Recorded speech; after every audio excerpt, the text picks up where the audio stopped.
BRS ఓటమి చిన్న speed breaker మాత్రమే అన్నారు బీఆర్ఎస్ వర్కింగ్ ప్రెసిడెంట్ మాజీ మంత్రి కేటీఆర్.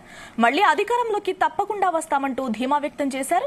సిరిసిల్లలో నియోజకవర్గ కార్యకర్తల సమావేశంలో ఆయన పాల్గొన్నారు. 14 చోట్ల స్వల్ప ఓట్ల తేడాతో ఓటమి పాలయ్యామన్నారు. అందులో సగం వచ్చినా హంగ్ అసెంబ్లీ వచ్చేదన్నారు కేటీఆర్.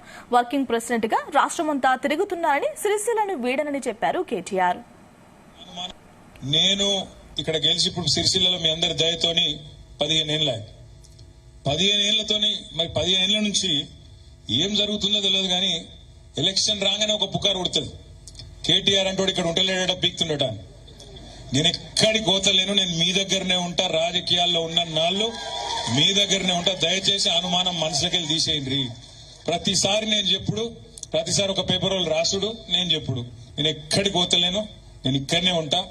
బాధ్యత పెరిగింది కాబట్టి మంత్రిగా అక్కడిక్కడ తిరిగినా, ఇప్పుడు పార్టీ వర్కింగ్ ప్రెసిడెంట్ కాబట్టి అన్ని నియోజకవర్గాలు తిరగాలి కాబట్టి తిరుగుతున్నా. కానీ మిమ్మల్ని తప్పకుండా కంటికి రెప్పలాగా, ఎందుకంటే నాకు జీవితాన్ని ఇచ్చింది, రాజకీయ జన్మనిచ్చింది మీరు సిరిసిల్ల కాబట్టి కంటికి రెప్పలాగా మిమ్మల్ని కాపాడుకునే బాధ్యత నాది. ఆ విషయంలో ఎవరు రాసినా ఎన్ని రాసినా దయచేసి పట్టించుకోకండి, దయచేసి నమ్మకండి.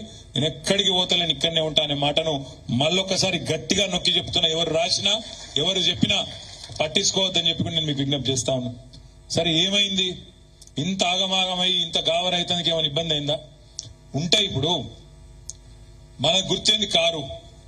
మరి కారు మొదలు 14 ఏళ్ళేమో జోరుగా ఉద్యమం ఉరికే, ఆ తర్వాత 10 ఏళ్ళేమో జోరుగా 100 స్పీడ్ తోని గవర్నమెంట్ డెవలప్మెంట్ విషయంలో ఉరికితిమి.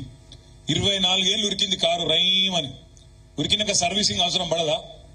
పడుతుంది. ఇది అంతే, కొన్ని రోజులు సర్వీసింగ్ తప్ప ఏం కాలేదు. ఏమో పెద్ద భూమి ఆకాశం ఏదో కింద మీద అయినట్టు ఆగమాగం అయిపోయినట్టు మనం ఏం బాధపడి బేజారయ్యే అవసరం అయితే ఎంత మాత్రం కూడా లేదు. ఇది కేవలం ఒక చిన్న స్పీడ్ బ్రేకర్ మాత్రమే. మళ్ళీ తప్పకుండా మనమే వస్తారనే మాట కూడా నేను మీకు విజ్ఞప్తి చేస్తా ఉన్నా.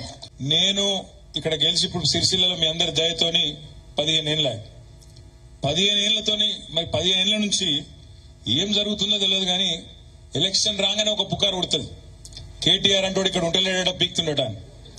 నేను ఎక్కడికి పోతలేను, నేను మీ దగ్గరనే ఉంటా, రాజకీయాల్లో ఉన్న నాళ్ళు మీ దగ్గరనే ఉంటా, దయచేసి అనుమానం మనసులకెళ్ళి తీసేయండి.